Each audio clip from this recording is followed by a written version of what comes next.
So welcome back to another episode, and as you can see on my shelf here, I've taken all of my Super Nintendo games and finally put them in front of myself. I've never done this in one collection before. I've never seen it all collected together, and today I thought I'd just go through my collection of my Super Nintendo games. And just as a note, when I was 20 years old, I did something really stupid. I made a video about it, about how I sold most of my collection, and I sold a lot of my Super Nintendo games. Like, I'm wearing my Street Fighter 2 shirt here in remembrance for my original copy of Street Fighter 2 and a lot of the other games that I had, and I'm really bummed I did that back then. As I say, I was trading them all in to get a Sega CDX. How ridiculous when I look back now. My God. I had Space Megaforce, for Christ's sakes. But anyways, let's go have a look at some of these games right here. Here we go, and none of these are in any particular order. Here's a game that we've never heard about before. It's called Link to the Past. It really was a hyped up game, and it lived up to that hype, and then some. It's one of my favorite Zelda games. It's way up there at the top, that's for sure. And, you know, as a game that you look back on, do I look back on this game with just nostalgic glasses? Yes, I do. But at the time, you'd never seen or played anything like it. I was enthralled in this game for months. There was no internet back then. I had to stumble my way through the dungeons, and I figured out everything on my own. Very fulfilling. Love the game so much. Here is an incredible game, and this is like nearly factory sealed. Copy of Soul Blazer. Another game I got when I think I was 19 years old. And my parents went to Reno. They finally got away from the kids, you know, me and my sister, and they went off on a vacation for themselves. And they came back, and I could not believe it. They got me a copy of Soul Blazer, which ended up becoming one of my favorite Super Nintendo games. It's an action RPG. So much fun. I can't even describe some of the platforming, some of the crazy things you have to do with puzzles in the game. Really hyped up game, a game by Enix at the time. So one day I went to my friend Andrew's place, and I never understood the concept of the original Metroid on the NES. I never quite got how you played that game. I kind of got the gist of it, but I thought, I don't know if that game's for me. And so when the Super Nintendo version was coming out, I was like, oh, it'll probably just be like the NES game. It'll just frustrate me. And then I went down to my friend Andrew's place, and I saw Super Metroid playing on his Super Nintendo, and I sat and watched it for about half an hour, and I was just like, I gotta go. I gotta get the hell out of here. And I went and got my own copy of Super Metroid, and I played the hell out of it. And this, I had to buy this back. I had an original copy. This is a player's choice. I wish I never got rid of my original version of the game, but that's the way things go. Super Metroid, a game that was just beyond my wildest imagination. I had so much fun playing that game. The level design, the graphics at the time, the boss encounters, just the atmosphere, never mind the music alone. And it's kind of unusual. I was going through a bit of a bad breakup during this time, and Super Metroid kept my brain off that terrible breakup. And now here we go. Super Mario RPG. This is my original copy that I got from the store when it first originally came out. I brought this home, and I couldn't believe that Squaresoft had made an RPG of the Mario franchise. And what I really liked about it is I like the aesthetic look of it. It looked like a bit of claymation kind of style, but it was also very, very dark and kind of ominous. And that was followed through with a lot of the music and a lot of the levels and all of that. I thought it was a really cool original take on Mario. It kind of made, I don't know, I'm not saying that Mario wasn't cool, but it gave this edgy Mario game. And I played the hell out of this game. I finished it. I loved every second of it. What an incredible game that was. Now, one of my first few RPG experiences on the Super Nintendo was Mystic Quest. There wasn't a lot to choose from in the early days, and I grabbed this game, and I gotta be honest with you, it was a very simplistic game, but it was charming. I was happy to play any RPG back then. It was more of an action RPG, but I loved it, and I was so happy that we got it, and now it's become a bit of a classic. A bit of a Mystic classic. Now here we go. The Ninja Warriors. At this time, I was playing the incredible arcade game in arcades in Las Vegas, and I couldn't believe we were getting a sequel, and I believe it was called the Ninja Warriors again in the Japanese version, and we ended up finally getting it. And it's a side view action game where you play as ninjas, and as you get more beaten up or shot up or anything like that, the skin on you comes off and you reveal that you're a Terminator exoskeleton, and it was awesome. In this version, you got to use 3 very different types of robots. In the original, you could use one of the red ninjas or the blue ninjas, where they really changed them up in this one. This one, we got more of a Blade Master type of guy. Here, the blue ninja is more stronger, more robotic. I love this game. The soundtrack is legendary. Very happy to have that. A game I was not happy to have was Ultraman on the Super Nintendo. One of my friends took this, and this is not that version. He ended up taking it back. He took a version from a store, like a grocery store, and they'd left the cartridge in the back of it, and he had taken it, and I was like, what the hell? I wasn't into stealing myself, but I did borrow the cartridge, and I played the hell out of it. I was thoroughly, absolutely disappointed. What a crappy game this was. And a game that was not crappy, a game that was incredible. It was one of the launch titles, and that was ActRaiser. And this was a side view action game, very arcadey graphics. So it was one of the things that sold me on the Super Nintendo, was how beautiful it looked and how it mimicked an arcade style looking game. But it also had a very big simulation aspect, and I can be honest with you, I didn't really like that aspect as much. I didn't hate it, but I was more in this game for the Yuzo Koshiro soundtrack and the side view action levels, which were great. Wow. Small tear going to my friend across the road. I've talked about this before. F-Zero came out, and we all skipped school, went to my friend Trevor Homeless's house, and played this every single afternoon. And I'd like to think that I got quite good at the game back then. And now we get into some RPGs. We're really heavily getting into this. I only got these a few years ago, and I got some real mint copies. Paladin's Quest. It had a very pastel-y look to it. I must admit I haven't played deep into the game, but I recognized it as a bit of a classic on the Super Nintendo, and I wanted to have it here. Now, 2 games, I'm just going to put these together. The Illusion of Gaia and Brainlord. These were 2 very cool action RPGs on the machine. You can tell what kind of games I was into back then. Beautiful graphics. Illusion of Gaia is a real standout here. Brainlord is great. It has its issues, but overall, these are 2 very great games to check out. If you've never played them, give them a go. Look at this. Lufia. Really nice mint copy of Lufia. Really glad to have this. And this is another RPG on the machine. The Super Nintendo was really rocking for releases later on in its lifespan, and very happy to get this. Some very memorable music in Lufia. Here's a very mint copy of Mystic Quest. I have a couple of doubles here, and we're going to get into those in a sec.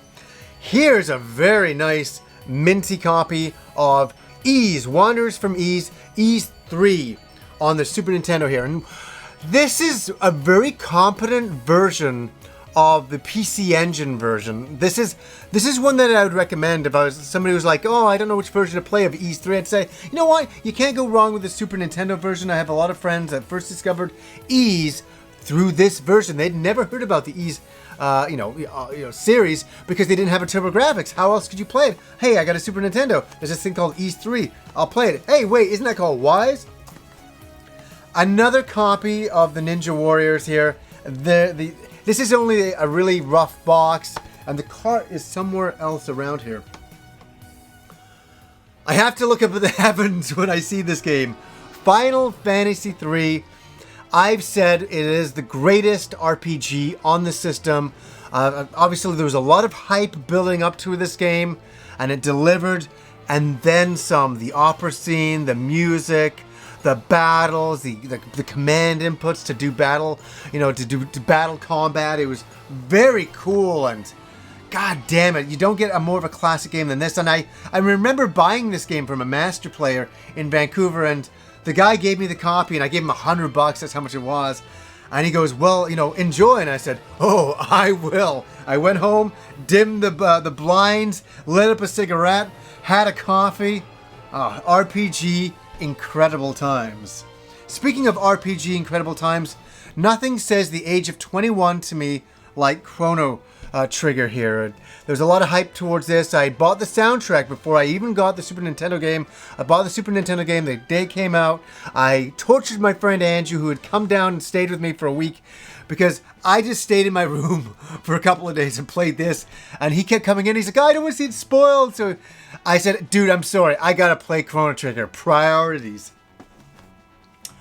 Here was a beautiful little game, and I don't know if I've ever talked about this as much as I should have. Secret of Mana, and this is a treasured game for me and my friend Andrew, because I graduated high school. I was trying to figure out what to do next. I had a little bit of time on my hands, where Andrew is still in his graduating year at high school, and I always remember waiting for Andrew to get off school to come over so we could play this game together with a co-op mode. And we had so much fun with it. I mean, we really loved it. I remember babysitting for my aunt and taking this game over there, and they had a Super Nintendo over there, plugging it in. The kids I was babysitting were asleep. I'd lit up a cigarette. I had a beer downstairs, and I sat and I leveled up all of our equipment for me and Andrew in this game. I set up for hours just leveling it up, and lots of good memories there. Now, some good memories, but these games, I made an episode called RPGs I tried to get into, and I couldn't get into them as much as I wanted to. That was Seventh Saga and Arcana. Two games I do not hate at all. I don't hate these games. Arcana was a game I first discovered, I think, when I was about 21, and I was excited for it. I was excited for any RPG in the series, or, you know, on the system. And when I started playing the game, I was like, oh, what's this? It's like card battle games. I was like, oh, you fight monsters and they're on cards. I'm not a really big card player. I'm not really into a lot of games like that. Even when Phantasy Star Online, was it 3 came out, and it was an online game, with the cards. I wasn't really a big fan of the cards. I just wanted to fight the monsters on the screen. So Arcana was memorable for its music and for some of the character stuff and some of the artwork, but I didn't care for the card stuff. Seventh Saga, I think the term I used was it was a bit of a slog of a game, and I like using that term. A lot of grinding, and obviously we know in most RPGs it's grinding, but this one was really tough. I just remember grinding and getting to some enemies and getting absolutely annihilated, and I think Seventh Saga frustrated me a lot. I couldn't get as far into the game as I wanted, and it's like the game was fighting me trying to have fun, and I never really could get as far into it as I want to. But that music, man, when I hear that music, I get a tear. Like, it just takes me back to being a younger person. I think I was 19 or 20 when that came out. Here is my Blockbuster Mega Movies copy that I got of Final Fantasy II. When I was a little bit younger, I went into a rental store and I picked up my own copy. Obviously, I borrowed this from my friend Andrew. Had a great time. Final Fantasy II is up there as my favorite RPGs on the system. The box is beaten up, but I did a whole episode on just looking back on that, so you can check that out online. Why is it that in everybody's collections of video games, you always end up having a copy of World Heroes 2? I don't know what it is. I don't even know where I got this. I think I got it for Christmas. I either got it cheap somewhere, but I ended up getting World Heroes 2. Again, you can never have enough copies of World Heroes, it would seem. I don't know why everybody seems to have so many copies of this. It's a great fighting game. It's a classic Neo Geo fighting game that was ported to nearly every single machine out there. Obviously, I prefer the Neo Geo version the best. My favorite version in the series is World Heroes 2 Jet. That is my favorite on the Neo Geo itself. Kind of fun thing, you fight fighters from all around, different time periods. Super Mario All-Stars. I This is a classic game that I remember going down and picking up. I won't get into it. I remember I had a really bad day back then. A really terrible day. And I remember I came back to my home, my parents' home when I lived at home, and I picked up a bunch of beer, and I bought this game just to get my thought process off the horrible day that I had. And I remember drinking about 4 or 5 beers in, playing Super Mario All-Stars, and my troubles just melted away. So it accomplished that. And this was a great remastered version of the original games that were released on the original Nintendo. It was so nice to have them remastered and on the Super Nintendo. This is kind of like the beginning of remasters. And hey, I've always liked remasters. I don't know why. I don't think I've ever talked about this game before. I don't know if I have. The Legend of the Mystical Ninja. This game is fucking awesome. I love this game. Very difficult game, part of the Goemon series. A series that, came out for the Super Nintendo, but we didn't get a lot of them.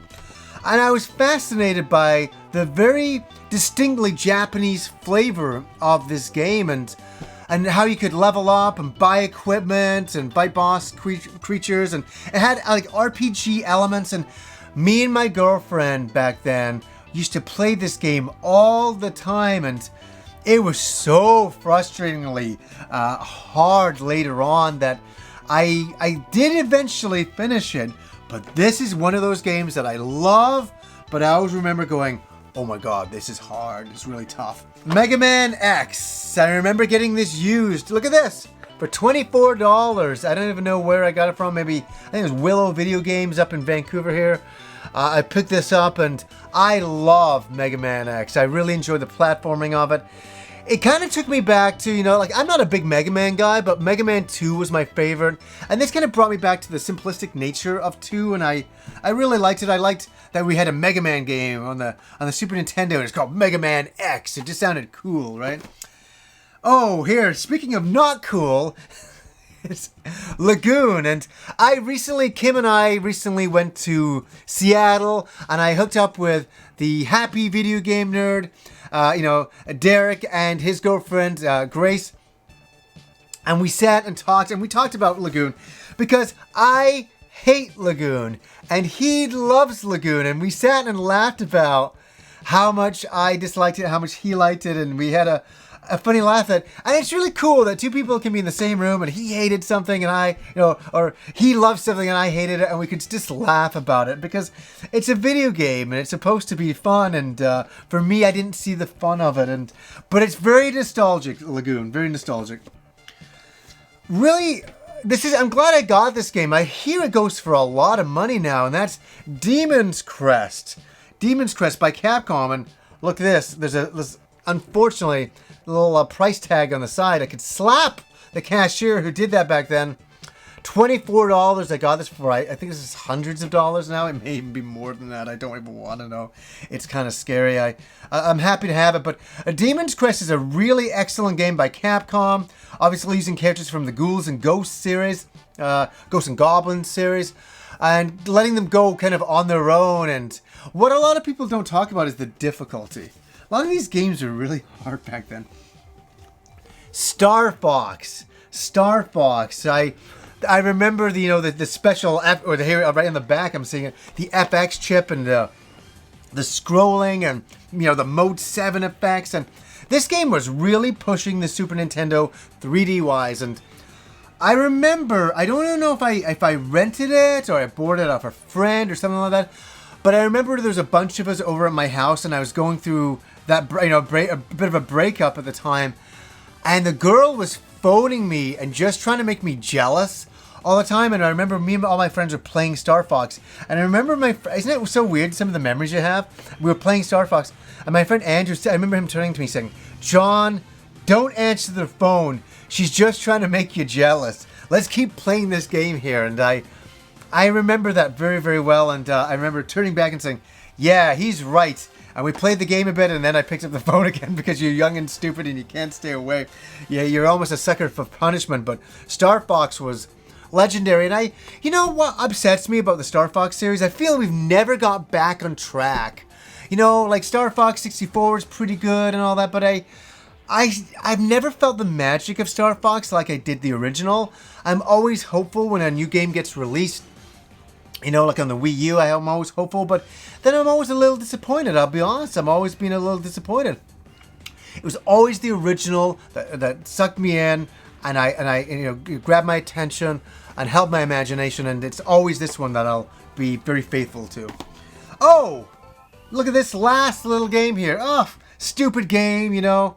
Not worth anything to anybody in any regard. No, this is a very important game for me, and I've done entire episodes on it, so I'll spare you once again about my love for Earthbound. It reminds me, oh, here's the tear. When I was 21, came back from England, started dating a really cool new girl, and I got Earthbound, and I remember playing it late at night, and I just remember having a beer. And I just finished my session on Earthbound, and I went over to the window and I opened it up. I was boiling outside, and it must have been like 11:30, 12 at night. And I just remember drinking this cold beer, reflecting back on my moment I just had playing Earthbound. It was a really special time in my life. It was kind of the last of my innocence. And I think that's why Earthbound is special to me. It really was, in a lot of ways, the last of my innocence. And hey, I almost left. I see a couple more games over here. UN Squadron. You thought I was going to get away without mentioning my copy of UN Squadron. I have it saved for a bunch of other game episodes that I want to do here, but I got to come in and talk about this. Area 88 in Japan, UN Squadron when it came over here. Fantastic side view shoot 'em up by Capcom. There we go. I got through everything. I wish I had a lot more games on my Super Nintendo, but my God, folks, the prices on these retro games now have gotten to a ridiculous level. I've just collected these games for myself over the years, and these are fun to me. I have a lot of memories, and I'm happy with this collection. I'm really, really satisfied with it, and I just wanted to share some of my thoughts, some of my memories with you guys today. So anyways, guys, until next time.